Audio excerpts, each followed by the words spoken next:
So good evening to all. So now we are going to start IAS 20 Accounting for Government Grant and Disclosure of a Government Assistance. हमने last lecture के अंदर मैंने इस chapter number 2 के अंदर IAS 23 discuss किया था borrowing cost से related. Till now we have discussed two IAS 16 and IAS 23. IAS 16 property plant and equipment का वो हमने डिस्कस कर चुके हैं और फिर इसके बाद में हमने डिस्कस किया था IAS 23 बोरोइंग कॉस्ट का, वो हमने कल डिस्कस कर लिया था. अब इसी के अंदर आता है बेटा हमारा IAS 20 accounting for government grant और डिस्क्लोजर ऑफ गवर्नमेंट असिस्टेंस. क्या होता है इसको हम पहले थोड़ा सा रीड आउट करते हैं, फिर हम इसको एक्सप्लेन करते हैं. सबसे पहले हमें गवर्नमेंट क्या करती है बेटा, आप लोगों को कई बार कंस्ट्रक्शन से रिलेटेड या वर्किंग वगैरह से रिलेटेड आपको ग्रांट प्रोवाइड की जाती है. ग्रांट देना मतलब एक तरह से हेल्प देना, मॉनेटरी हेल्प देना, या फिर आपको लैंड वगैरह अवेलेबल करा दी जाएगी. तो वो चीज हमारा क्या कहलाता है, गवर्नमेंट ग्रांट. तो गवर्नमेंट ऑफन प्रोवाइड्स मनी, वो क्या करती है बेटा, मनी देती है और incentives to the company to export their goods, या फिर आप अपने गुड्स को एक्सपोर्ट करिए उसके लिए वो इंसेंटिव्स देते हैं. मतलब कि आपने अगर कोई भी टैक्स वगैरह पे किया तो टैक्स हम आपको पूरा वापस रिफंड कर देंगे, हम आपसे किसी तरह का कोई टैक्स वगैरह नहीं लेंगे. और टू प्रमोट लोकल एम्प्लॉयमेंट, या आप अगर लोकल मतलब कंट्री के अंदर अंदर अगर एम्प्लॉयमेंट जनरेट करते हैं, लोगों को एम्प्लॉयमेंट अपॉर्चुनिटीज देते हैं, तो भी हम आपको क्या करेंगे, ग्रांट देंगे. Government grant could be revenue grant, वो क्या हो सकती है बेटा, रेवेन्यू ग्रांट भी हो सकती है और या फिर कैपिटल ग्रांट भी हो सकती है. Revenue grant for example contribution towards payroll cost. मान लो भाई उन्होंने बोल दिया तो कि आप यहाँ पर फैक्ट्री स्टैब्लिश करिए और 100 एम्प्लॉयज की जो सैलरी होगी वो हम पे करेंगे. गवर्नमेंट अगर ऐसा स्टेटमेंट दे, आपके जो एम्प्लॉयज वगैरह होंगे या आपके कोई भी day to day related expenses होंगे, उन एक्सपेंसेस में इतना पोर्शन हम देंगे, तो वो आपका कहलाता है रेवेन्यू ग्रांट. कैपिटल ग्रांट क्या होती है बेटा, for example contribution towards purchase of non current assets. भाई आपकी मान लो ये लैंड परचेज करेंगे, उसकी 1 करोड़ रुपीस की वैल्यू है, तो इस 1 करोड़ रुपीस की वैल्यू में से 60% आपको पे करना और 40% हम पे करेंगे. तो आपको 40% कम पे करना पड़ेगा, तो 1 करोड़ की लैंड है आपको 60 लाख में ही अवेलेबल हो जाएगी. तो वो ग्रांट हमारी कहलाती है कैपिटल ग्रांट. बेटा कई सारे स्टेट्स हैं जो इस तरह से क्या करते हैं, बेनिफिट्स देते हैं अपनी कंट्री में अपने स्टेट को डेवलप करने के लिए. तो उस तरह की ग्रांट को हम कहते हैं कैपिटल ग्रांट. तो सिंपल सा मैंने बोला दो तरह की ग्रांट होती है, एक तो revenue grant and the second one is capital grant. Revenue grant जो आप डे टू डे एक्सपेंसेस को कवर अप करने के लिए मिलती है, और कैपिटल ग्रांट जो आप नॉन करंट एसेट्स वगैरह को अक्वायर करने से रिलेटेड अगर ग्रांट मिलती है तो उसको हम कहते हैं कैपिटल ग्रांट. क्या लिखा हुआ है इसको हम पहले एक चार्ट के फॉर्म में समझ लेते हैं.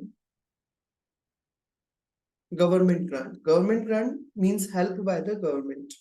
गवर्नमेंट अगर किसी भी तरह की हेल्प करती है, कोई बेनिफिट्स वगैरह देती है, तो उसको हम क्या कहते हैं, गवर्नमेंट ग्रांट. गवर्नमेंट ग्रांट कितनी तरह की होती है, 2 टाइप्स की, revenue grant and capital grant.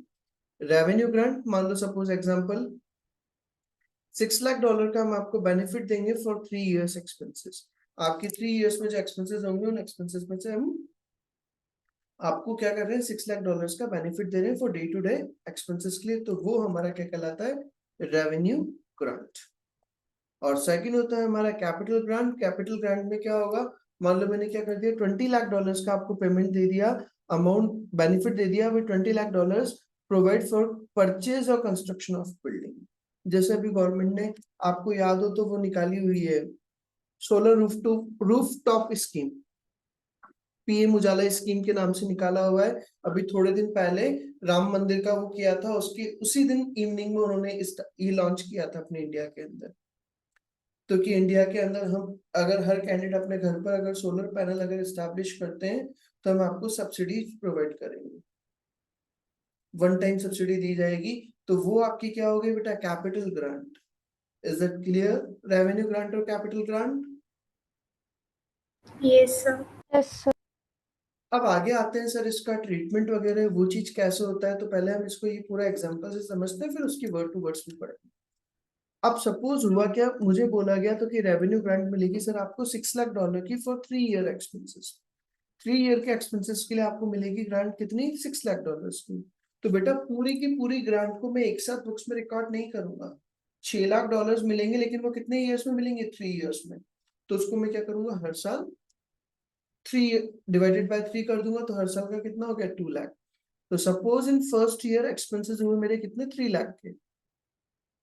First year के अंदर एक्सपेंसेस हुए मेरे कितने के? 3 लाख के। मुझे ग्रांट मिली कितनी? 2 लाख की। उन्होंने बोला $6 लाख मिलेंगे 3 ईयर्स के एक्सपेंस, तो वो इंस्टॉलमेंट में देती है गवर्नमेंट, पूरा का पूरा अमाउंट एक साथ नहीं देगी। तो 6 लाख में से अभी मुझे मिले मानो 2 लाख, तो 3 लाख का एक्सपेंसेस हुआ था और 2 लाख मुझे रिसीव हो गए, तो एक्चुअल में एक्सपेंसेस कितना हुआ? 1 लाख का हुआ है क्या बेटा?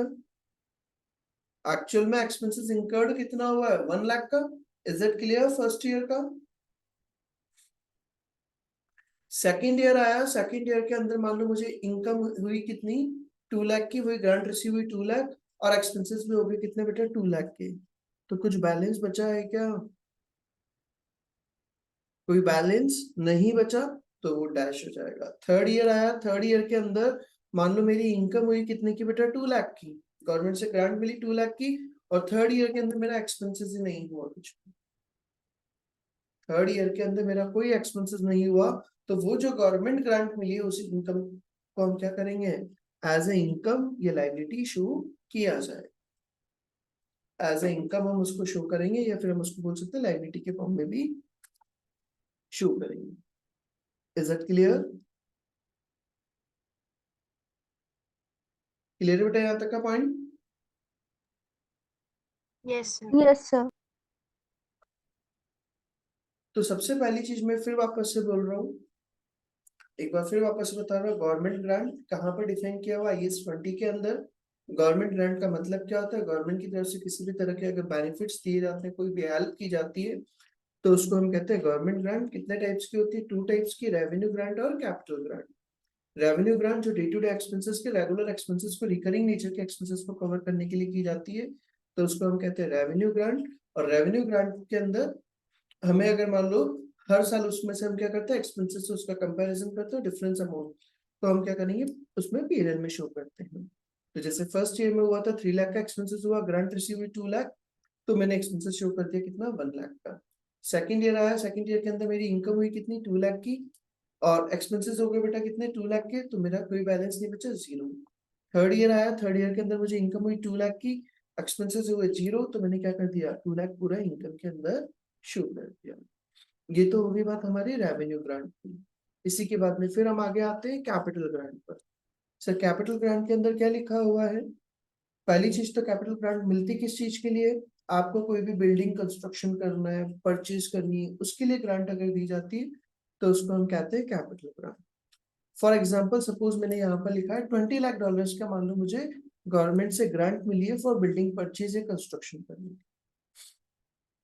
और फर्स्ट ईयर के अंदर मान लो मैंने फर्स्ट मेथड, इसके अंदर 2 मेथड्स होते हैं, याद रखिएगा। कैपिटल ग्रांट के अंदर क्या होते हैं बेटा? 2 मेथड्स होते हैं। कौन कौन से, वो भी हम डिस्कस करते हैं। फर्स्ट मेथड क्या होता है? जिसके अंदर सपोज मान लो मैंने बिल्डिंग अक्वायर करी 30 लाख की, बिल्डिंग मैंने अक्वायर करी 30 लाख की, और ग्रांट रिसीव हो गई कितने की? 20 लाख की। तो एक्चुअल में मेरी बिल्डिंग की जो है खर्चा कितने का हुआ है? 10 लाख का हुआ है क्या? तो मैंने बिल्डिंग अक्वायर करी 30 लाख की, जिसमें से 20 लाख तो मुझे गवर्नमेंट से वापस रिसीव हो गए, तो मेरा एक्चुअल एक्सपेंसेस कितना हुआ है? 10 लाख का। तो in SOFP assets value will be shown that is 10 lakh, और हम जो डेप्रिसिएशन शो करेंगे वो कितने पर शो करेंगे? फिर 10 लाख का लगाएंगे, तो depreciation will be charge on 10 lakh. Depreciation की रेट मान लो सपोज 10%, तो 10 लाख का 10% 1 लाख का डेप्रिसिएशन चार्ज हो जाएगा। फर्स्ट मेथड के अंदर मतलब कि वो ये बोलना चाह रहे हैं, क्योंकि सर जो गवर्नमेंट ग्रांट का अमाउंट रिसीव हुआ है उसको हम डायरेक्टली क्या कर देंगे? एक्विजिशन कॉस्ट में से, मतलब कैपिटल कॉस्ट में से रिड्यूस कर दिया जाता है। यही बोलना चाह रहे हैं क्या बेटा? तो फर्स्ट मेथड के अंदर हमने क्या किया था? डायरेक्टली हमने डेप्रिसिएशन शो कर दिया $1 लाख का। Is it clear first method?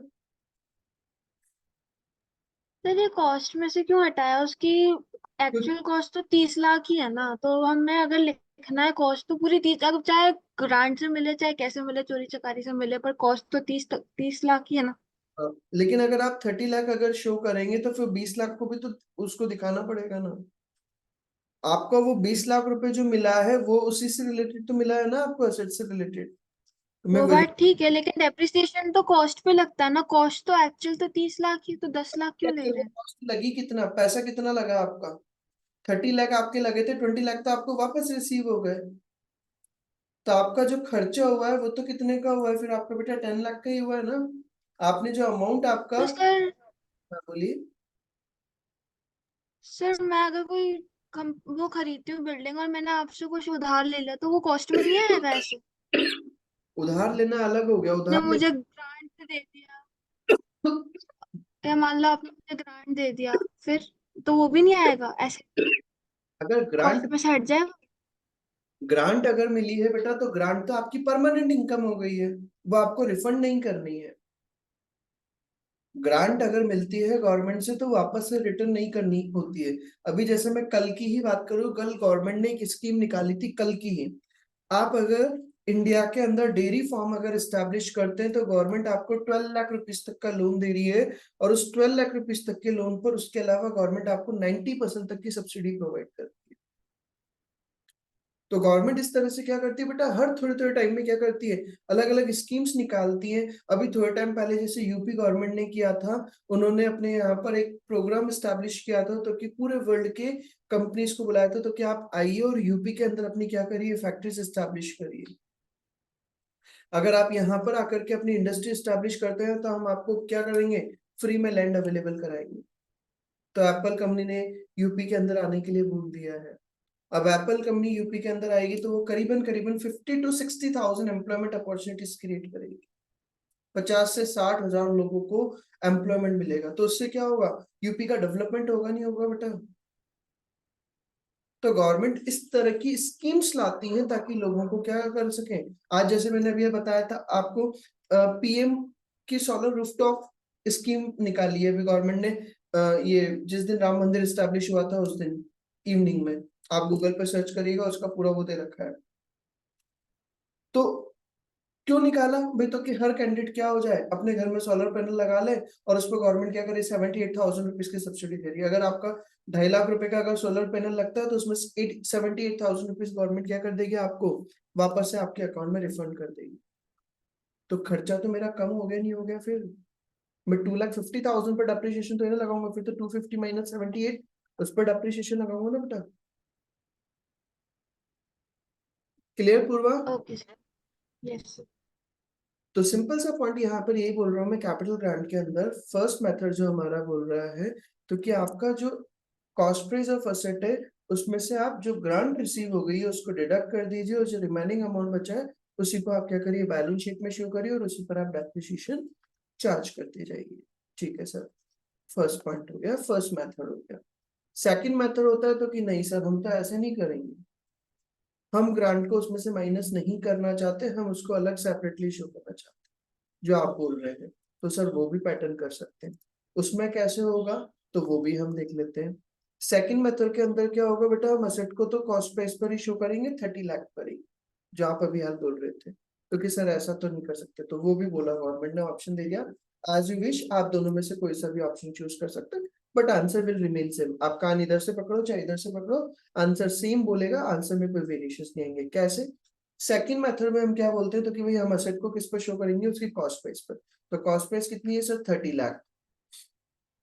ध्यान से समझना बेटा, असेट की कॉस्ट प्राइस है कितनी, 30 लाख। और सर वो जो ग्रांट मिली है आपको, वो ग्रांट को आप क्या कर दो, एज अ बुक्स के अंदर आप लाइबिलिटी के फॉर्म में शो कर दो। ग्रांट जो आपको मिली है, फिर आप उसको क्या कर दो, लाइबिलिटी के फॉर्म में शो कर दो, 20 लाख रुपीज। तो इन books assets will be shown at 30 lakh and depreciation will be charged on 30 lakh। फिर depreciation भी किस पर चार्ज करूंगा मैं, 30 लाख पर। डेप्रिसिएशन भी किस पर चार्ज करूंगा, 30 लाख पर। तो 30 लाख का 10% कितना हो गया बेटा, 3 लाख। यहां तक का पार्ट क्लियर है? Yes sir. 30 लाख का 10%, 3 लाख का मैंने डेप्रिसिएशन चार्ज कर दिया। और अब सर वो जो आपको ग्रांट रिसीव हुई है, वो जो आपको ग्रांट रिसीव हुई है, उस ग्रांट को अगर आप बैंक में डिपॉजिट कराते तो उस पर एफडी का इंटरेस्ट मिलता नहीं मिलता? उस ग्रांट पर आपको एफडी का इंटरेस्ट मिलता नहीं मिलता अगर वो बैंक में डिपॉजिट कराते तो? और सपोज मान यस लो क्या लेंगे, वही रेट लेंगे। मान लो interest income on grant receive, तो जो इंटरेस्ट अक्रूड होता है या रिसीव होता है, जो भी वॉट एवर आपने कराई या नहीं कराई, हमें उससे कोई मतलब नहीं। हम ये मान रहे तो कि आपने बैंक में एफडी करा दी, हम ये अजम्पशन ले रहे हैं तो कि आपने बैंक में एफडी करा दी, हमें इससे मतलब नहीं आपने कराई या नहीं कराई, हम तो इंटरेस्ट इनकम लेंगे। तो इंटरेस्ट इनकम अगर लेते 20 लाख का 10%, तो 20 लाख कैसे, 20 लाख की ग्रांट रिसीव हुई थी, तो 20 लाख का 10% कितना हो गया, 2 लाख। तो मैं क्या करता बेटा, इस 2 लाख को कहाँ पर शो करता है, पीएनएल के अंदर, इनकम के अंदर, इनकम साइड में। तो अल्टीमेटली मेरा जो इफेक्ट है वो कितना आ जाता, 2 लाख की तो मेरी इनकम होती है, 3 लाख का एक्सपेंसेस होता, तो अल्टीमेटली 1 लाख का वही नेट एक्सपेंसेस आ जाता, नहीं हो जाता। और मेरा फर्स्ट मेथड के अंदर भी क्या हो रहा है, अल्टीमेटली 1 लाख का डेप्रिसिएशन एक्सपेंसेस आ रहा है क्या बेटा, इज इट क्लियर। भाई मैं क्या बोल रहा हूँ फिर वापस से समझा देता हूँ अगर किसी को भी डाउट है। जब कैपिटल ग्रांट हमें रिसीव होती है तो फर्स्ट मेथड होता है, आपके इसको मैं लिख भी देता हूँ भले, ताकि आप लोगों को याद रह जाएगा।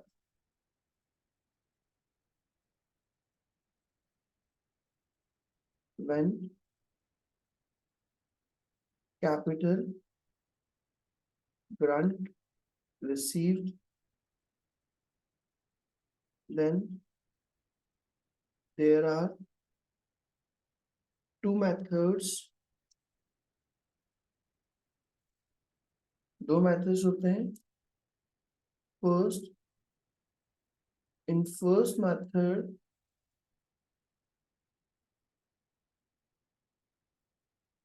amount of grant received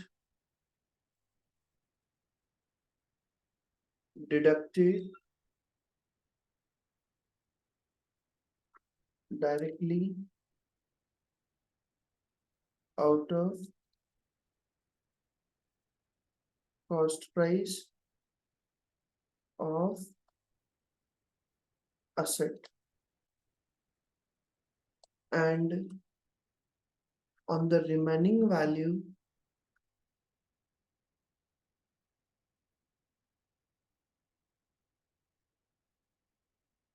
depreciation is charged। Hopefully सबको फर्स्ट पॉइंट समझ में आ गया होगा, मेरे ख्याल से किसी को भी डाउट नहीं होगा।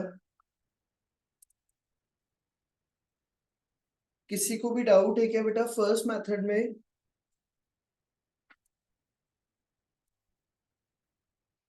फिर सेकंड मेथड की अगर हम बात करें, second method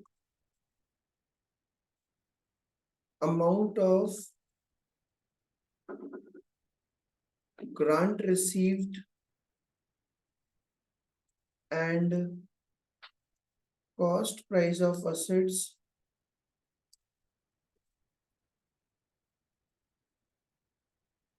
shown separately, depreciation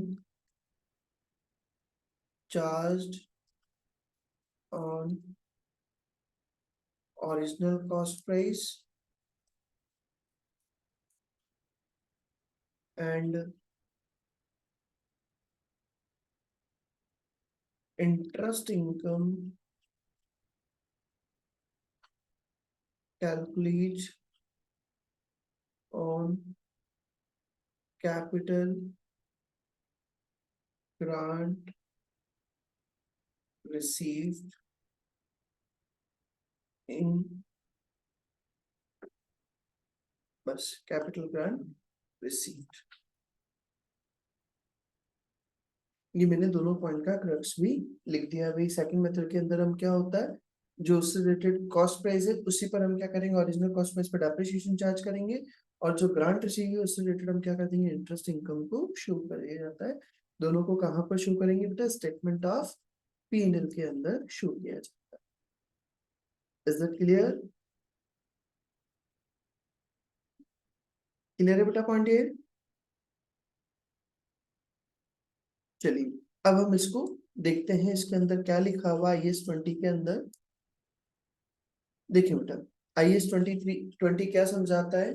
सबसे पहले वही, गवर्नमेंट ऑफन प्रोवाइड्स मनी और incentives to the company to export their goods और to promote local employment. Government क्या करती है? मनी प्रोवाइड करती है, ये इंसेंटिव्स देती है कंपनीज को टू एक्सपोर्ट देयर गुड्स, तो कि वो अपने गुड्स का क्या कर सके? एक्सपोर्ट कर सके, और टू प्रमोट लोकल एम्प्लॉयमेंट, या फिर लोकल एम्प्लॉयमेंट को वो क्या करे? प्रमोट करे। Government grant could be revenue grant. Government grant क्या हो सकती है? वो रेवेन्यू ग्रांट भी हो सकती है। For example contribution towards payroll cost, तो कि आपको जो स्टाफ वगैरह को सैलरी वगैरह देनी है, या जो रेगुलर एक्सपेंसेस है उनको कवर करने के लिए गवर्नमेंट ग्रांट दे सकती है, that will be revenue grant, जो डे टू डे एक्सपेंसेस को कवर करने के लिए दी जाती है। कैपिटल ग्रांट, जो आप नॉन करंट एसेट्स वगैरह को परचेज करने के लिए देते हैं, तो उसको हम कहते हैं कैपिटल ग्रांट। इसके बाद में उन्होंने यहाँ पर बताया IAS 20 जो है वो 2 प्रिंसिपल्स को फॉलो करता है। याद रखिएगा, क्वेश्चन पुट अप हो चुका है इस पर। IAS 20 फॉलोज विच प्रिंसिपल्स?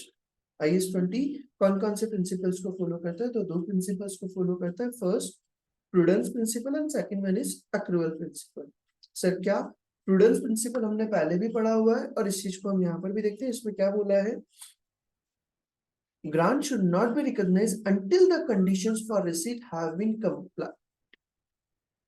मतलब आप ग्रांट को तब तक बुक्स में रिकॉर्ड नहीं करेंगे जब तक कि आपने ग्रांट रिसीव होने से रिलेटेड सारी कंडीशंस पूरी नहीं कर दी, और and there is a reasonable assurance that the grant will be receive. मतलब कि ये नहीं तो कि आपने अभी तक तो प्रोसेस में लेना स्टार्ट किया और उसी से पहले खुशी मनाना चालू कर दो, अरे मेरे पास पैसा है, अरे मेरे पास पैसा नहीं।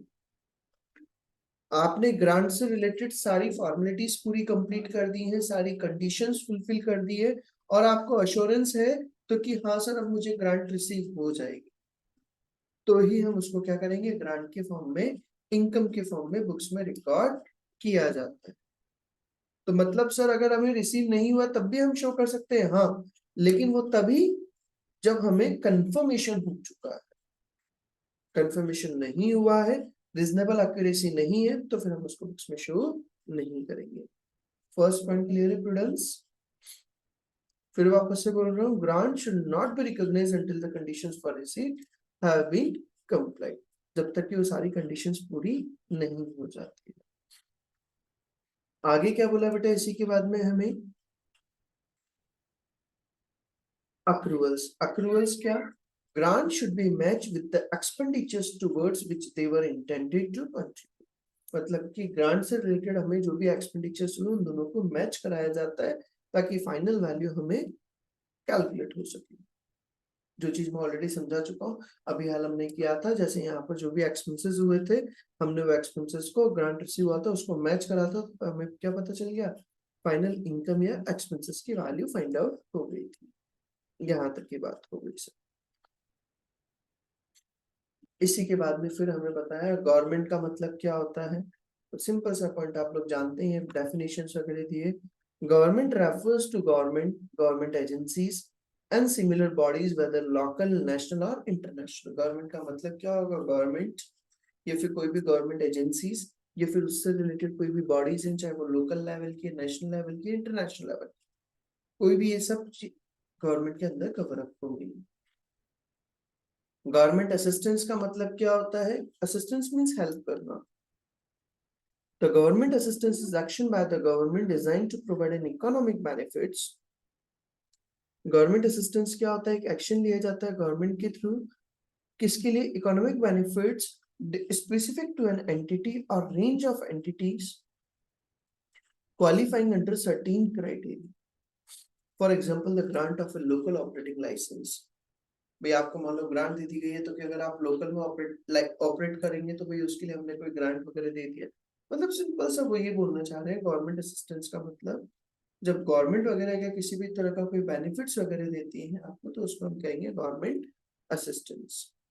गवर्नमेंट ग्रांट, अब सर ये क्या होती है? वही चीज वापस से, government grant are assistance by the government in the form of transfer of resources to an entity in return for past or future compliance with certain conditions। भाई कुछ कंडीशंस वगैरह होती है, वो कंडीशंस अगर आप पूरी कर देंगे तो हम आपको क्या करेंगे? रिसोर्सेज वगैरह ट्रांसफर करेंगे, या फिर with certain conditions relating to the operating activities of the entity। कुछ एक्टिविटीज वगैरह आपको करनी होती है। मतलब कि वो सिंपल सा पॉइंट यही बोल रहे हैं, गवर्नमेंट ग्रांट का मतलब गवर्नमेंट की थ्रू किसी भी तरह की असिस्टेंस, कोई भी हेल्प की जाती है इन the form of transfer of resources, जिसके अंदर आपको रिसोर्सेज वगैरह ट्रांसफर कर दिए जाते हैं to an entity in return of the past और future compliance with certain conditions. कुछ कंडीशंस को फॉलो करते हुए।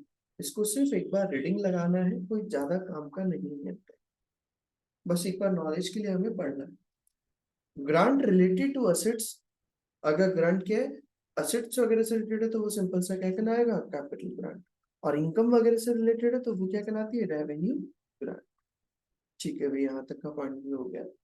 रेवेन्यू ग्रांट के अंदर क्या लिखा हुआ है, the recognition of grant will depend upon the circumstances. If the grant is paid when the evidence is produced and certain expenditures have been incurred, the grant should be matched with the expenditure. अगर grant का हमें क्या करना है, उससे related आपने expenditures वगैरह अगर हो गए हैं तो फिर हम क्या कर देते हैं, उसको मैच करा दिया जाता है, मतलब उससे रिलेटेड इनकम को हम मैच करा देंगे और हम उसको ग्रांट को बुक्स में रिकॉर्ड कर दिया जाता है रेवेन्यू ग्रांट की बात करें।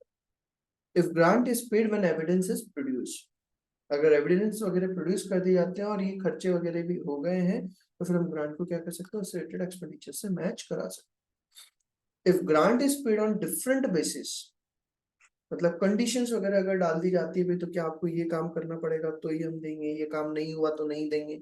If the grant is paid on a different basis, for example achievement of a non financial objective such is the creation of a specific number of new jobs, भाई आप अगर हमारे एरिया में 10,000 job opportunities create करेंगे तो हम आपको इतनी ग्रांट देंगे, then the grant should be matched with the identifiable cost of achieving that objectives. तो फिर हमें ग्रांट को क्या करना चाहिए, उस ऑब्जेक्टिव को अचीव करने में हमारा कितना खर्चा बैठेगा, उस खर्चे को हमें उस ग्रांट के अमाउंट से क्या करना होता है, मैच करना होता है।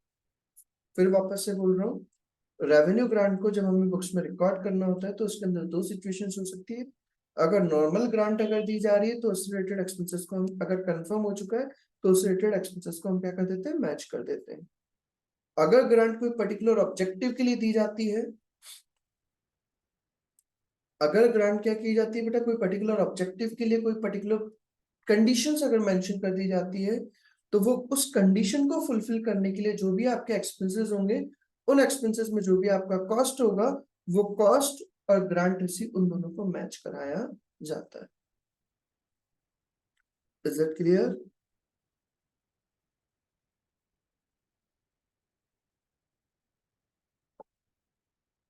यहां तक का पॉइंट क्लियर है बेटा? Yes sir. इसी के बाद में फिर दिया हमारा प्रेजेंटेशन ऑफ रेवेन्यू ग्रांट। इसको एक बार आप रीड आउट करेंगे तो पूरी चीजें क्लियर हो जाएगी। रेवेन्यू ग्रांट को अब हम क्या करते हैं, दो तरीके होते हैं। IAS 20 allows such grant to either be presented as a credit in the statement of P&L। वही दो तरीके जैसे अपन ने कैपिटल ग्रांट में पढ़ा था वैसे ही रेवेन्यू ग्रांट में भी होते हैं दो तरीके। जो हमने कैपिटल ग्रांट के मैंने दो मेथड्स बताए थे, वैसे ही रेवेन्यू ग्रांट के भी दो मेथड्स होते हैं। क्या क्या? या तो आप क्या कर दीजिए, उसको डायरेक्टली जो भी ग्रांट रिसीव हुई है उसको आप P&L में क्रेडिट साइड में शो करिए।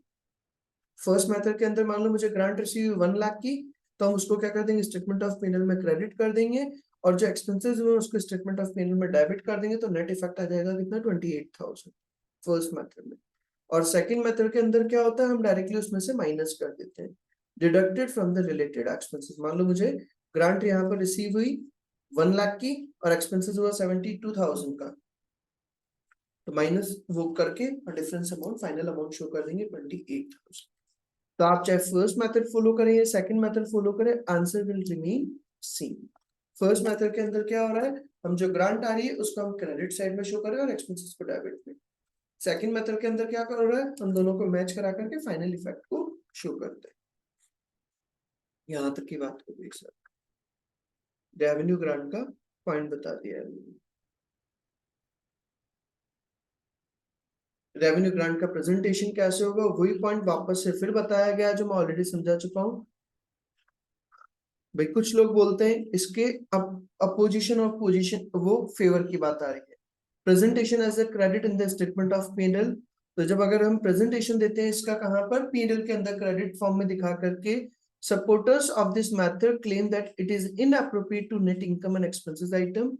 कुछ लोग जो इसके फेवर में थे, फर्स्ट मेथड के फेवर में, वो लोग बोलते हैं तो कि अगर आप इनकम में से एक्सपेंसेस माइनस कर दोगे और फाइनल अमाउंट अगर आप शो करोगे तो उससे क्या होता है, एक्चुअल खर्चे का पता नहीं चल पाता, एक्चुअल में खर्चा हुआ कितना है।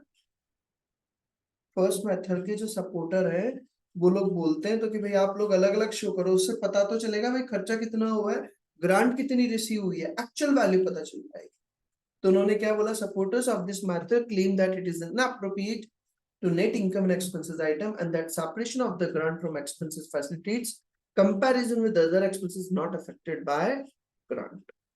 तो कि उसका हम क्या कर पाते हैं, कंपैरिजन कर पाते हैं अदर एक्सपेंसेस से। लेकिन कुछ लोगों ने बोला तो कि नहीं ये मेथड सही नहीं है, आप तो क्या करिए उसमें से माइनस करके दिखाइए, deduction from the related expenses.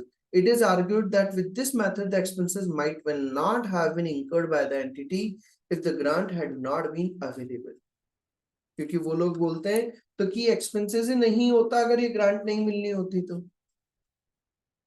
अगर मान लो स्टाफ को, मुझे इतने स्टाफ को सैलरी देनी पड़ रही है, अगर ये ग्रांट नहीं मिल रही होती तो मैं इतने स्टाफ ही नहीं लगाता। तो presentation of the expenses without offsetting the grant में देयरफॉर बी मिसलीडिंग। तो अगर आप एक्सपेंसेस को सेट ऑफ किए बिना, ग्रांट का सेट ऑफ किए बिना अगर एक्सपेंसेस को दिखाते हैं तो कि वो क्या करेगा, मिसलीड करेगा। तो दोनों ने अपनी अपनी बात रखी। तो हमें जब भी प्रेजेंटेशन देना होता है तो हमें दोनों तरीके से देना रहेगा, या फिर वो क्वेश्चन में मेंशन करेंगे कौन से मेथड से देना। तो देखो जैसे इसका इलस्ट्रेशन नंबर 7 बोला है, इसके अंदर क्या बोला है बेटा, an entity is given $3 lakh on 1st January 2011 to keep staff employed within a deprived area। Organisation को $3 लाख की ग्रांट मिलेगी 1 जनवरी 2011 को, तो क्या आपको अपने स्टाफ को क्या करके रखना है, एम्प्लॉयमेंट में बना करके रखना है within a deprived area, एक पर्टिकुलर एरिया में। The entity must not make redundancies for the next 3 years। मतलब वो अपने आने वाले 3 सालों में किसी भी एम्प्लॉय को नहीं हटाएगी। रिडंडेंसीज मतलब किसी भी तरह का जॉब से हटाने का काम नहीं करेगी। और the grant will need to be repaid. और अगर आपने ऐसा किया, एम्प्लॉयज को हटाया, तो हम आपसे वापस से क्या कर लेंगे, जो भी ग्रांट का पैसा दिया वापस से ले लेंगे। तो $3 लाख की ग्रांट मिली है, वो कितने साल के लिए मिली, 3 years के लिए मिली है क्या? $3 लाख की हमें जो ग्रांट रिसीव हुई है वो कितने टाइम के लिए हुई है, 3 years के लिए। क्योंकि गवर्नमेंट ने कंडीशन डाली तो कि आप 3 साल तक क्या करेंगे, किसी भी स्टाफ को जॉब से रिमूव नहीं करेंगे।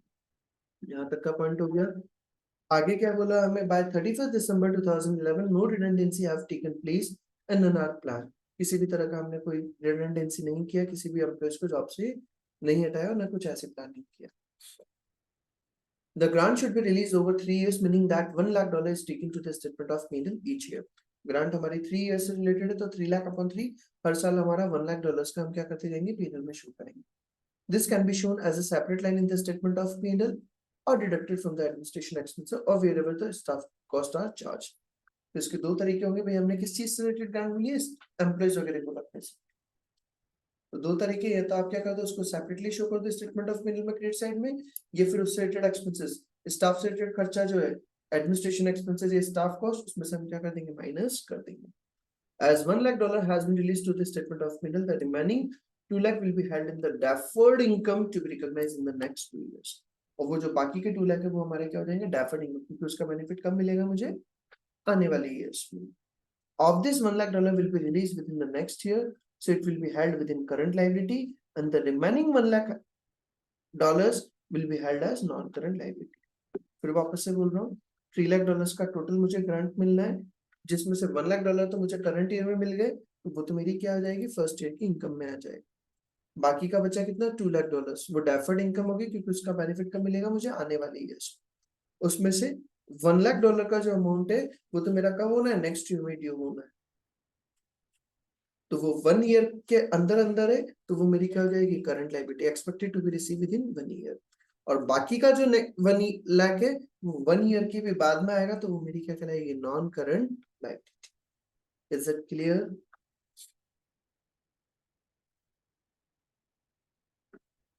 ये पॉइंट समझ में आ गया?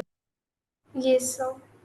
तो मैंने क्या क्या पॉइंट समझाया बेटा आज की क्लास में आपको? सबसे पहली चीज तो मैं बताया, गवर्नमेंट ग्रांट कौन से उसमें डिफाइन किया हुआ है, IAS 20 के अंदर डिफाइन किया हुआ है। गवर्नमेंट ग्रांट कितने टाइप्स के होते हैं, 2 टाइप्स के होते हैं, रेवेन्यू ग्रांट और कैपिटल ग्रांट। रेवेन्यू ग्रांट जो आपके रेगुलर एक्सपेंसेस, रिकरिंग एक्सपेंसेस को कवर करने के लिए किया जाता है, उसको रेवेन्यू ग्रांट। और कैपिटल ग्रांट जो आप नॉन करंट एसेट्स वगैरह को परचेस करना है या एक्विजिशन करने से रिलेटेड होते हैं, तो उसको हम कहते हैं कैपिटल ग्रांट। इसके अंदर 2 प्रिंसिपल्स को फॉलो किया गया, एक तो प्रूडेंस, मतलब कि आप इनकम्स वगैरह को बुक्स में, ग्रांट को तभी बुक्स में रिकॉर्ड करेंगे जब आपको उससे रिलेटेड आप अगर कंडीशंस को फुलफिल कर देते हैं। और सेकंड प्रिंसिपल हमारा फॉलो किया गया था अप्रूवल, उस ग्रांट से रिलेटेड हम एक्सपेंसेस को मैच कर देते हैं। उसके बाद में हमारा ये गवर्नमेंट ग्रांट के डेफिनेशंस वगैरह बताई थी। फिर हमने पढ़ा था रेवेन्यू ग्रांट। रेवेन्यू ग्रांट के लिए हमारी 2 कंडीशंस थी। और फिर हमें जब प्रेजेंटेशन देना होता है तो उसके 2 तरीके होते हैं, या तो हम क्या करेंगे उसको स्टेटमेंट ऑफ P&L के अंदर क्रेडिट साइड में शो करते हैं सेपरेटली, या फिर उससे रिलेटेड एक्सपेंसेस में माइनस कर दिया जाता है। कुछ लोग बोलते हैं तो कि भाई आप लोग सेपरेटली शो करिए ताकि एक्चुअल एक्सपेंसेस और एक्चुअल ग्रांट का अलग अलग पता चल सके। कुछ लोग बोलते हैं तो कि आप क्या करिए, माइनस करके दिखाइए ताकि एक्चुअल हमें अगर अलग अलग दिखा, अगर वो एक्सपेंसेस ही नहीं होते तो कि अगर आप वो एक ग्रांट नहीं मिलनी होती, तो आप अगर अलग अलग दिखाएंगे तो मिसलीडिंग इन्फॉर्मेशन। उसी के बेसिस पे इलस्ट्रेशन नंबर 7 हमने कवर अप कर लिया है। इसी के बाद में फिर हमारा दिया कैपिटल ग्रांट, तो वो मैं कल कराता हूँ कैपिटल ग्रांट वाला पॉइंट, क्योंकि अभी वरना फिर ज्यादा हो जाएगा।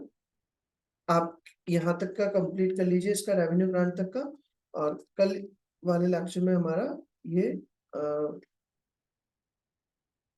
कैपिटल ग्रांट वाला पॉइंट कल करवा दूंगा, जिसमें कल हमारा ये एक और टॉपिक कंप्लीट हो जाएगा। उसके बाद में हमारा लास्ट टॉपिक रिमेनिंग रह जाएगा बेटा, investment property IAS 40। Is it clear? यहाँ तक का पॉइंट? Yes sir. चलिए यहाँ तक का आज आप कंप्लीट करें, बाकी काम कल करते हैं। Okay, thank you everyone. Good night बेटा। Thank you sir. Welcome to